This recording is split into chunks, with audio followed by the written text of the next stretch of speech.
कृष्णा प्रिय भक्तों, तो मैं आप सबका दास, आप सबका सेवक उपस्थित हूँ सेवा में। आशा करता हूँ आप सभी से स्वस्थ होंगे, अच्छे होंगे, फिट होंगे और मस्त होंगे। तो कल मैंने 5 महाभूत बताए थे, तो आज मैं 5 कर्म इंद्रियाँ क्या हैं बताऊंगा। ध्यानपूर्वक सुनो।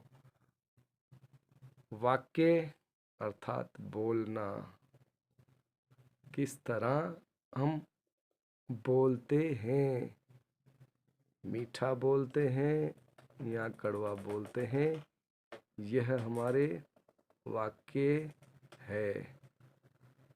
और पानी अर्थात हाथ, ये कर्म इंद्रियां हैं। और पाँव, यह भी कर्म इंद्रियां हैं।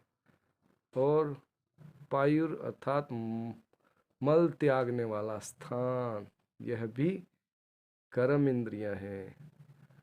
और उपस्थ अर्थात मूत्र त्यागने वाला स्थान, यह भी कर्म इंद्रियां हैं। तो इन कर्म इंद्रियों को हमें प्रभु की सेवा में किस तरह लगाना चाहिए, यह ध्यान देकर सुनना चाहिए हमें। वाक्य अर्थात हमें बोलकर, हरि नाम का उच्चारण कर कर हमें इस जिह्वा को, इस मुख को अपने प्रभु के चरणों, अपने प्रभु के प्रसन्नता का गुणगान करना चाहिए, महिमा का गुणगान करना चाहिए। वाक्य। हाथ, हाथों से हमें केवल प्रभु के मंदिर में मार्जन करना चाहिए और बढ़िया से बढ़िया व्यंजन बना के ठाकुर जी के भोग के लिए ऑफर करना चाहिए। हरि बोल। और पाँव, हमारे पाँव ही यात्रा कराते हैं हमें, तो हमें इन पैरों से हर उस तीर्थ स्थान पे जाना चाहिए और प्रभु के दर्शन करने चाहिए।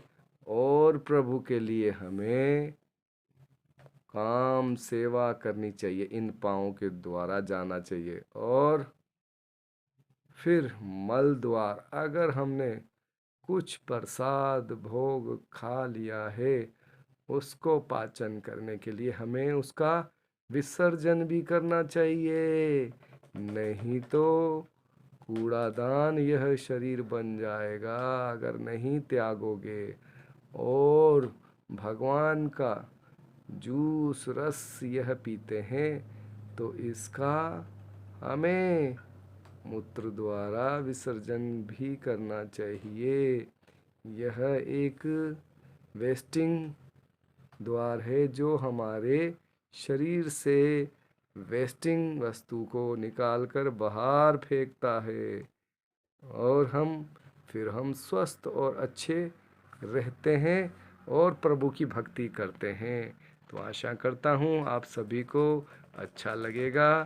कोई त्रुटि हो गई हो तो क्षमा करना, मैं आपका दास ही रहूँगा और दास ही हूँ। फिर मिलूँगा ब्रेक के बाद।